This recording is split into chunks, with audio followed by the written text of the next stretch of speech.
Welcome to the ABCs of Preschool, the show that covers all things from parenting to childcare. And we're going to get real about how not just to survive, but thrive in the early years. I'm your host, Miss Amber. I'm a mom of 5 and early childhood expert with over 25 years in the industry. Whether you're a parent, an educator, or just curious about early childhood education, this podcast is for you. Each week, we're going to dive into what life looks like raising little ones, with special guests, industry experts, and personal stories that will leave you inspired and empowered. Get ready to explore, imagine, and discover the beautifully messy that comes with these magical years. Buckle up, because thriving during the early years is a wild and rewarding ride. Hello, friends. Welcome to the ABCs of Preschool. I hope you had a fabulous week last week. It is Monday here in Northern California. I always record podcasts on Monday. It's just quiet at my house. I'm looking out the window and it feels like fall is coming, which makes my heart so happy.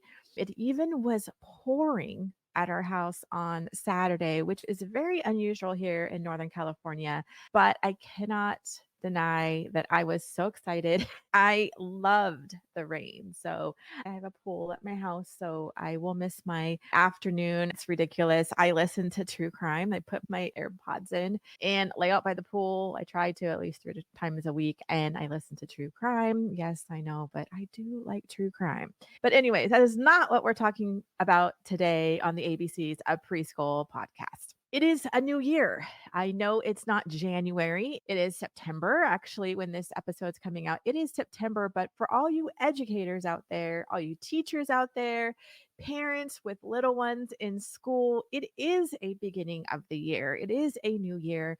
And for me, for my brain, for the last almost 30 years, 28 years, whatever, since I've been teaching, a new year is always in September and August, September. And it's fresh, it's new ideas, it's exciting because it's opportunities as our kids go back to school, as we educators go back into the classroom.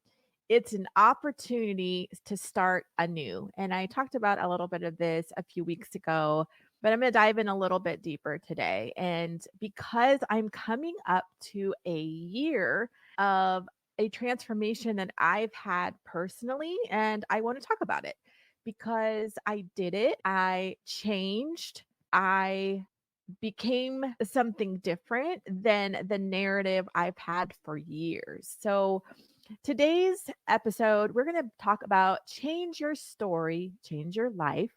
3 tips to rewrite your narrative. And why I like this one is because I just did it. And it has officially been a year of actively, mindfully changing my story, a story I've had for years, and just got so freaking fed up with this narrative that I had and the fear that came along with it, the voices that came along with it, and all the illness that came along with it. So, change your story, change your life. 3 tips to rewrite your narrative. And you can do it because I just did it. And I am celebrating a year of becoming something new and putting the work in and believing that I could change this story in my head. So, I guess we have to talk about like, what is the story loop? Like, what is it? What are you talking about? Like, you might be like, what are you talking about? But I truly believe we all have a story going on in our head, whether that is you're not enough, I'm fat, things don't work out for me, I just have bad luck, I don't know if I'll ever get caught up financially. Whatever that story pattern is, we all have it, right? We all have voices in our head.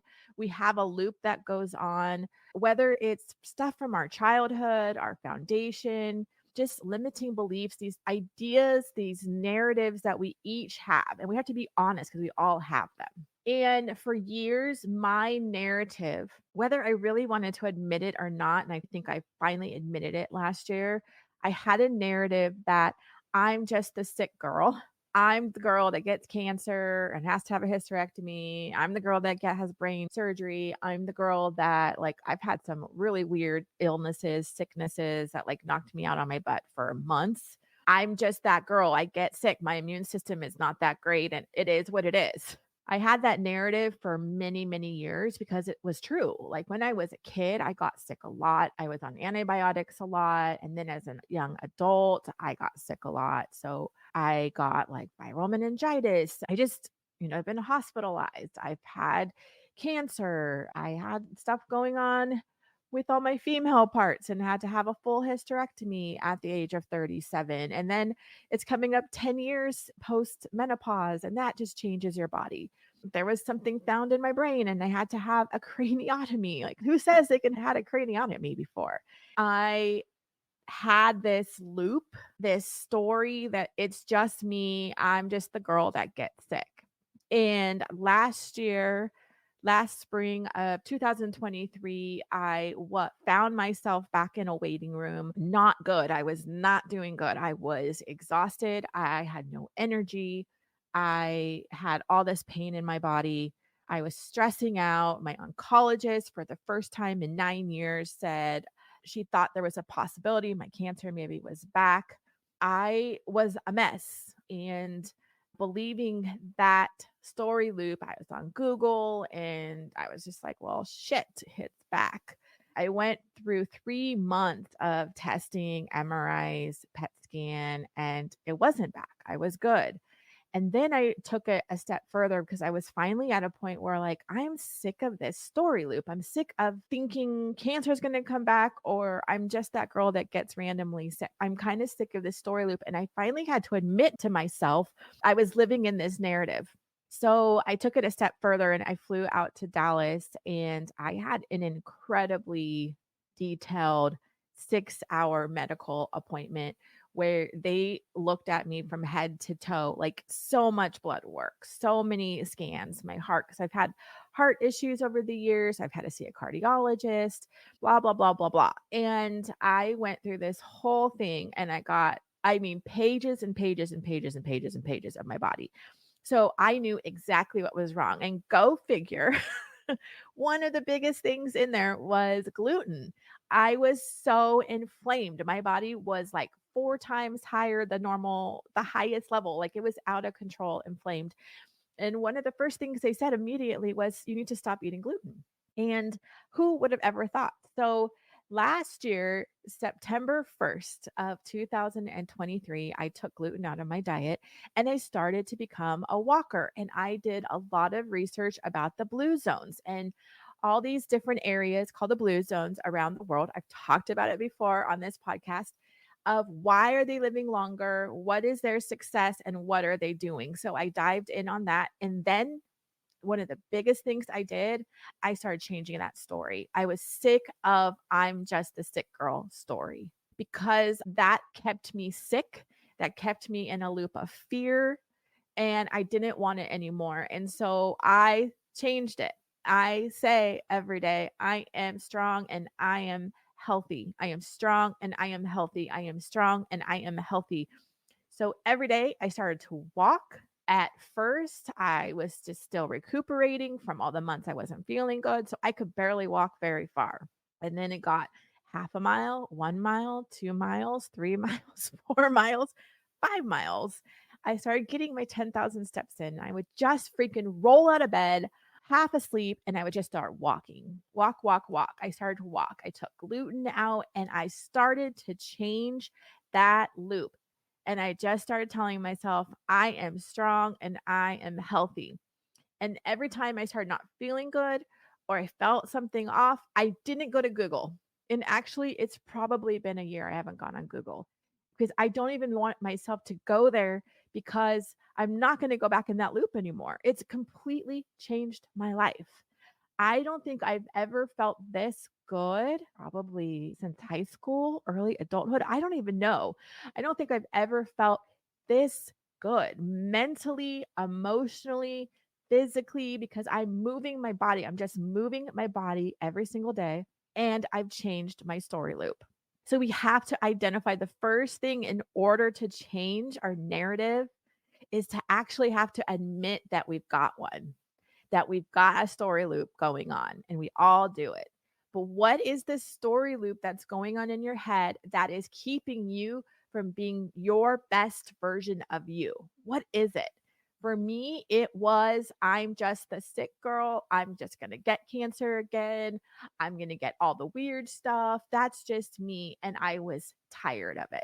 Finally, at 45 years of age, I was tired of it. So I freaking threw it out the window, and it wasn't easy.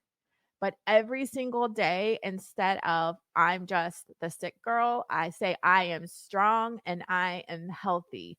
And in order to be strong and healthy, I move my body. I wanted to become a walker, but now I am a walker. I am a person who moves my body. I wanted to start eating healthier, but now I am the person that is eating healthier with just taking gluten out, which I encourage everybody to do. It is crazy how much better you feel and how much just inflammation and stuff you're holding on.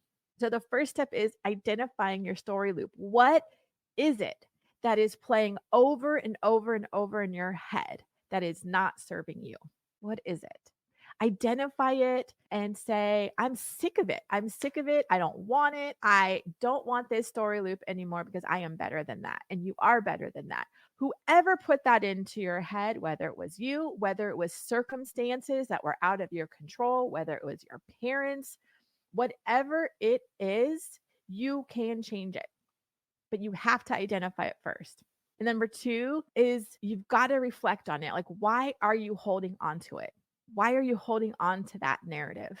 Why was I holding on to my narrative for so long? Is a really good question. I think when you get cancer at 31 and you lose your breasts, you get scars on your chest, and then years later, you have to get all your girl parts out. It was a trauma. It was a trauma, and it kind of stuck and identified with me. Like I was it and it was me. And it was true. I would get sick with weird random things. And our brains, this is such a powerful thing that I've really been learning and studying and reading and reading and reading. I've read like 5 books in the last few weeks on this. It's just manifesting, and really what we think, what we speak is going out into the universe. It's going out into the world. Whether you're a faith believer or not, I believe in God.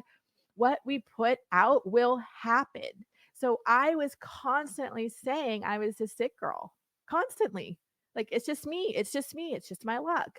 So I was getting sick. Weird, crazy things are happening. I had to go have brain surgery. And I think that was my moment when I woke up from brain surgery, too. That was the start of it. It was like, holy shit. I just had a craniotomy. I'm still here, but I don't want this pattern anymore. I don't want to be in a hospital. I don't want to have surgeries anymore. I don't want to be recovering. So we have to ask ourselves the why. Why do we carry this story? And my why, I don't even really know. It was just my identity, and I don't want that identity anymore.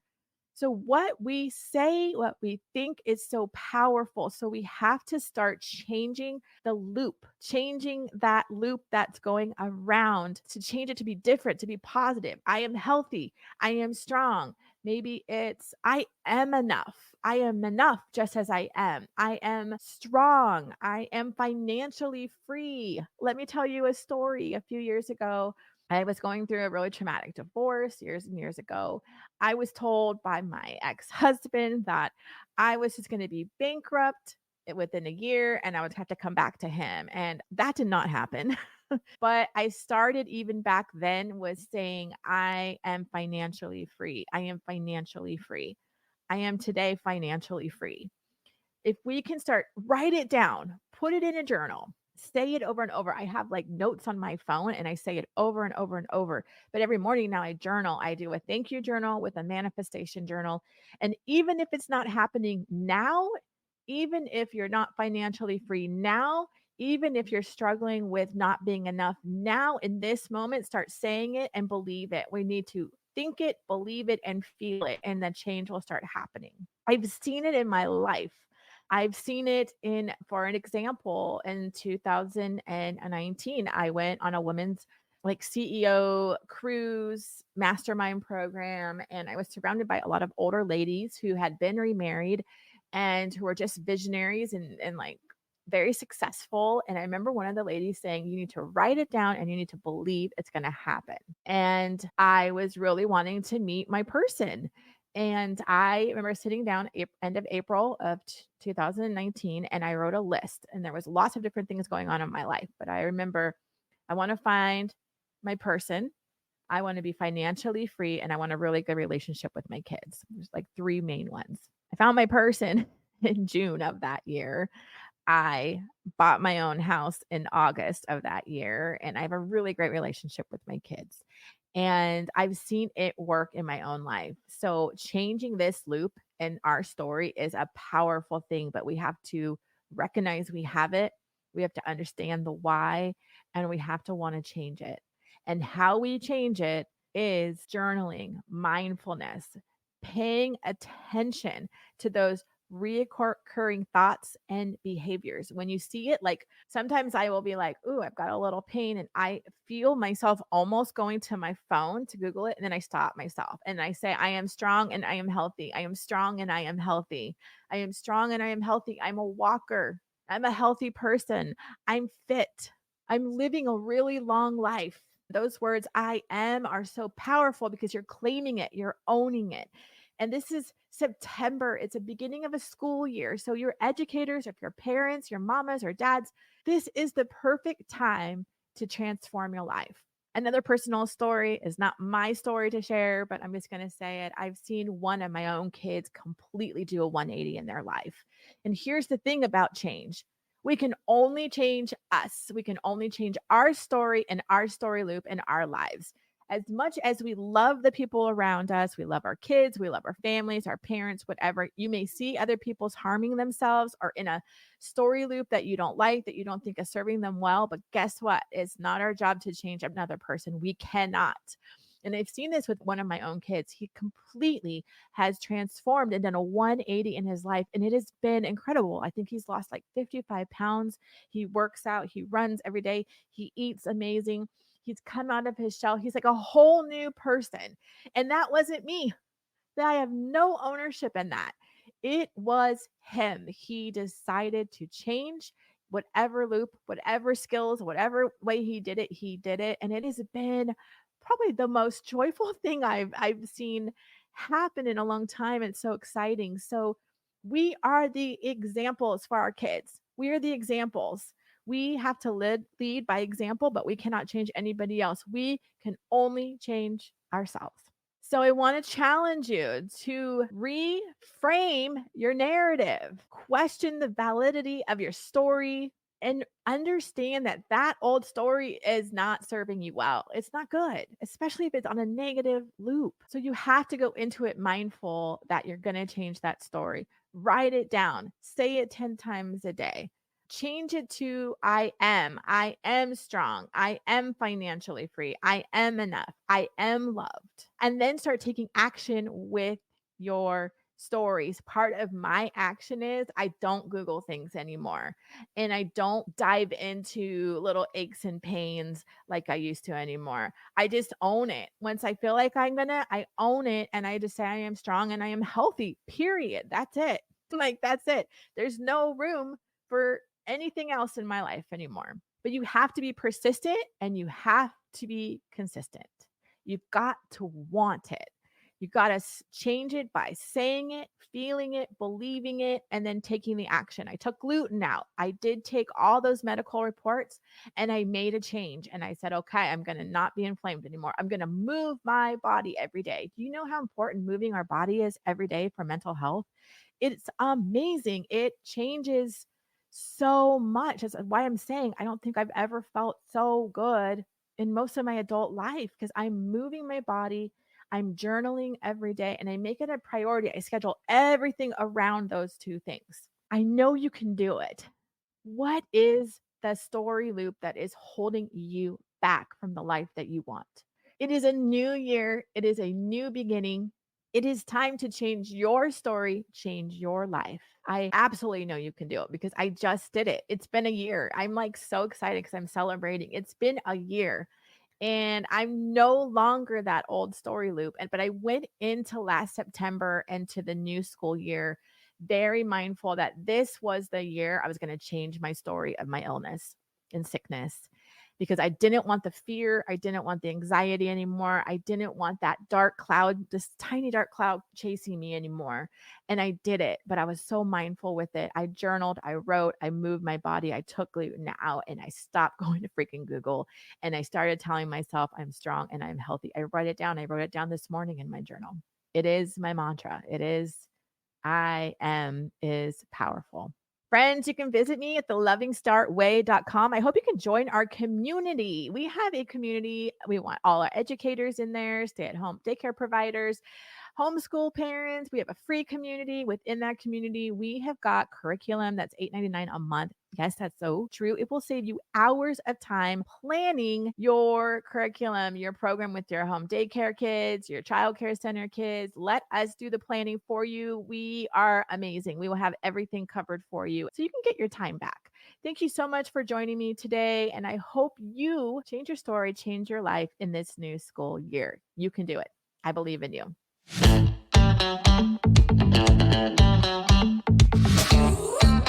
Thanks for listening. I appreciate you so much for taking the time out of your busy schedule to hear this podcast. Make sure to hit the subscribe button so you won't miss the next episode. For more information on how to work with me, Miss Sandberg, visit me at thelovingstartway.com or follow me on Insta at thelovingstartway.